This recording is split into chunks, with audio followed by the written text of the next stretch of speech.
Donc, dans cette vidéo, l'opération 80, les rayons de coin. Donc, les rayons de coin sont faits sur plus d'une opération. Il y a un changement de montage pour chaque rayon de coin sur la pièce, mais physiquement, ça va être la même façon de faire. On voit qu'on a une localisation ici en Z, une localisation en Y et une localisation en X avec la butée. Donc, c'est tout simplement dans le but d'être capable de facilement faire les rayons de coin suivants de façon répétitive en production en série avec la même localisation, ce qui va nous éviter de faire un ajustement d'auteur d'outil, de position d'outil de 0 par rapport à la pièce à chaque fois. Vous allez voir, c'est quand même pas simple à faire par rapport aux rayons de coin. Donc, ça va être pertinent et payant d'utiliser la butée dans ce cas-ci. On va utiliser la fraise à rayon de coin 5/16e. Donc, en HSS, elle est installée dans le Weldon. La fraise à rayon de coin possède un plat dans le but de le fixer dans le porte-outil de type Weldon. Au tableau ici, je représente avec un petit schéma un peu pour vous expliquer comment procéder pour faire le zéro. Donc, la pièce carrée ici, dessinée en vert, représente notre pièce. Sur l'extrémité de la fin de la partie arc qui va former la forme en rayon de coin sur notre pièce, on va venir chercher un Z0. Donc, vraiment sur la fin de la partie de l'arc de cercle formé par l'outil de rayon de coin, on va venir avec un papier chercher une position Z0. Donc Z0 sur le coin de notre pièce. Même chose pour le X. Donc on va aller vraiment à la toute fin.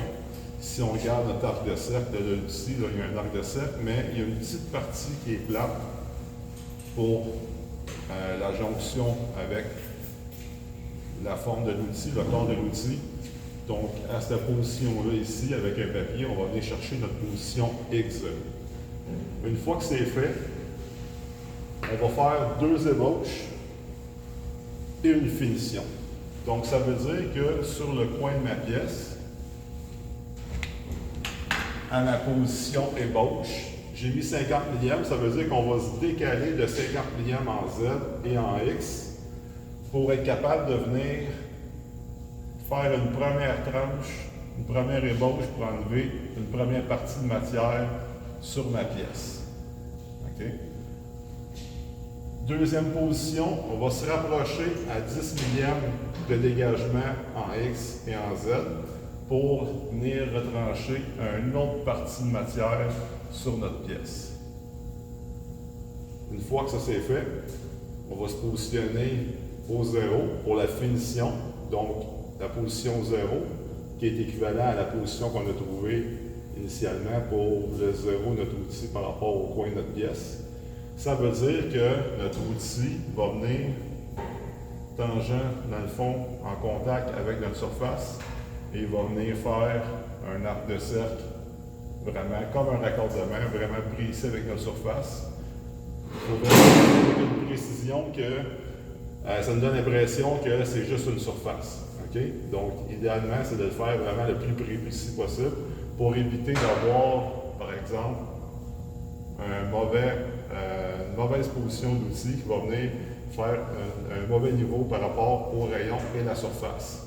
Ça peut être aussi à l'inverse, on peut avoir un rayon incomplet, un peu comme ça aussi. Donc c'est vraiment un petit peu ardu. L'important, c'est surtout la précision du 0. Après ça, mais l'ordre pour l'ébauche 1 et ébauche 2, finition, c'est vraiment pour être capable de établir une profondeur de matériel pour arriver avec un beau fini surface en finition.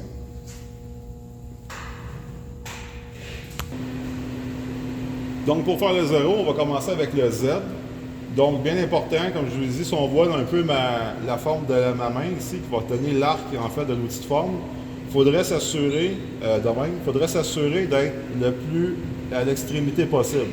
Si je viens avec ma pièce puis je viens à l'intérieur du rayon, bien, il va y avoir une partie du rayon qui ne sera pas en contact, donc je vais avoir un arc de cercle incomplet. Donc le raccordement ne sera pas bon entre mon arc de cercle, du rayon de coin et mes deux surfaces. Donc il faut vraiment aller chercher l'extrémité avec le coin de la pièce. Donc je vais me positionner je vais m'approcher un petit peu en Z. Donc, c'est sûr que la vidéo, c'est peut-être moins évident à voir, mais on va vous le montrer aussi physiquement en démonstration en laboratoire. Mais c'est juste au moins comprendre un petit peu l'idée. Donc, c'est vraiment aller chercher la fin de l'arc de cercle pour aller chercher un contact ici. Donc, avec mon papier, je vais le mettre entre la dent et la surface. Donc, la fraise à rayon de poing a 4 dents. On va juste en sélectionner une pour venir faire un Z, peu importe laquelle. Donc, je vais venir me positionner pour faire un contact entre mon papier et la surface.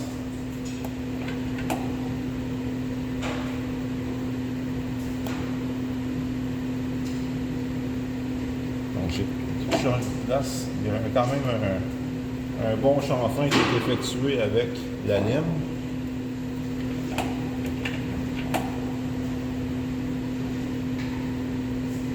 Donc, comme ça, ici, je viens de faire un Z0.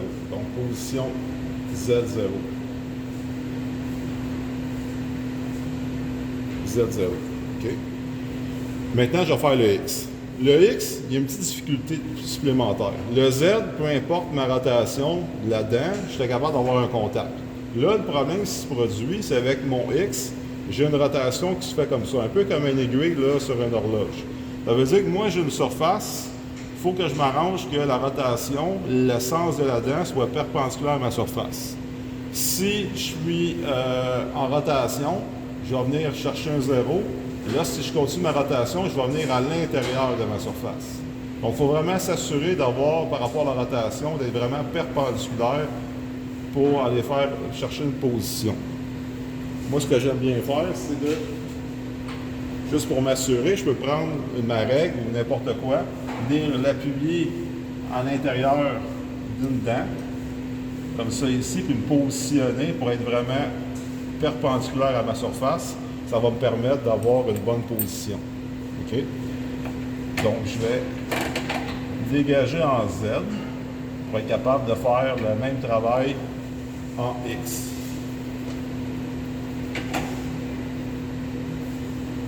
Donc, j'ai mon arc de cercle encore de mon outil de forme. Cette fois-ci, c'est en X. Je vais venir chercher la partie dans le bas ici. Je vais venir faire un contact.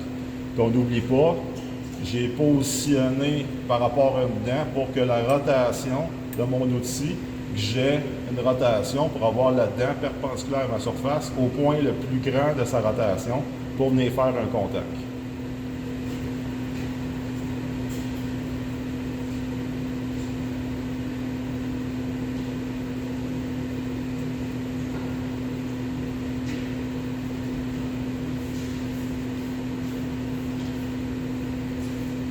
Comme ça ici, donc je vais venir faire mon X0. Donc ce que je peux faire présentement, c'est retirer la pièce de l'outil pour ne pas que ce soit au même niveau.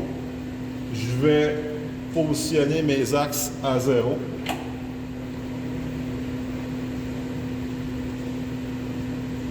Normalement, si je viens me positionner là, au niveau de mon œil pour être vraiment dans la même position que mon oreille qui est ici, je devrais voir là, la forme de mon arc créé par l'outil de forme.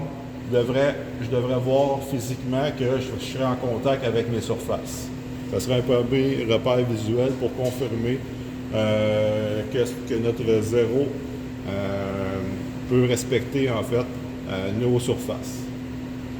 Donc, comme j'ai expliqué à la première ébauche, on vient se dégager de 50 millièmes. Ça veut dire que je suis à 50 millièmes positif en Z et que je vais aller à 50 millièmes positif en X. OK? Ce que je veux, c'est par rapport au coin de ma pièce, je veux me dégager en Z et en X de 50 millièmes pour faire ma première ébauche. Vous ferez vos calculs d'RPM pour débuter vos rayons de coin avec la fraise à rayon de coin.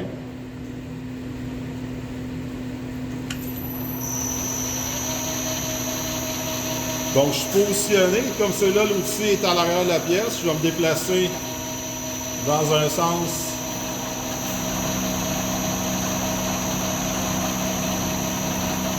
Je vais faire mon avance jusqu'à ce que l'outil soit totalement traversé. Donc je vais vous montrer le résultat. On voit un petit peu que la texture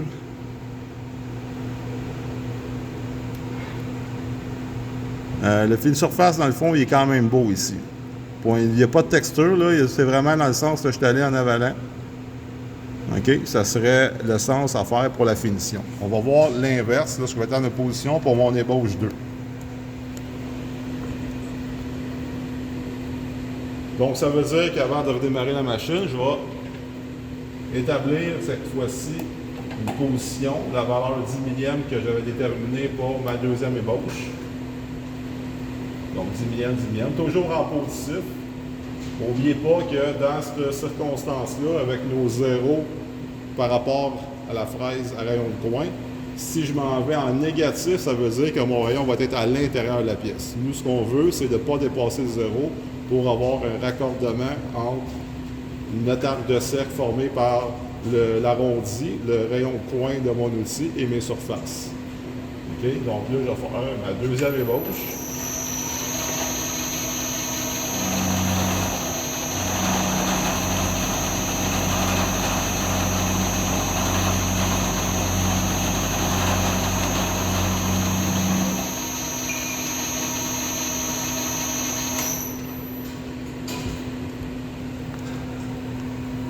Donc cette fois-ci, on voit l'état de surface, là, les copeaux sont collés dessus, là, même que ça me donne des échardes.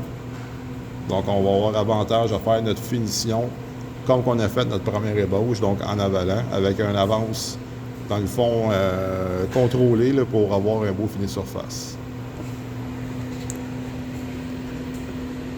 Donc je peux me positionner maintenant pour ma finition. Ça veut dire Z0. X0.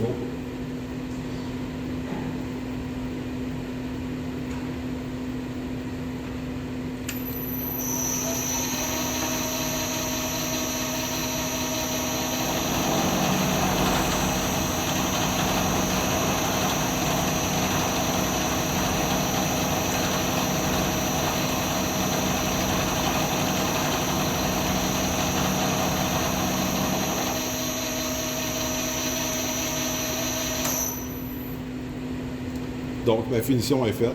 Je vais vous montrer le résultat de la pièce. Je vais juste dégager un petit peu.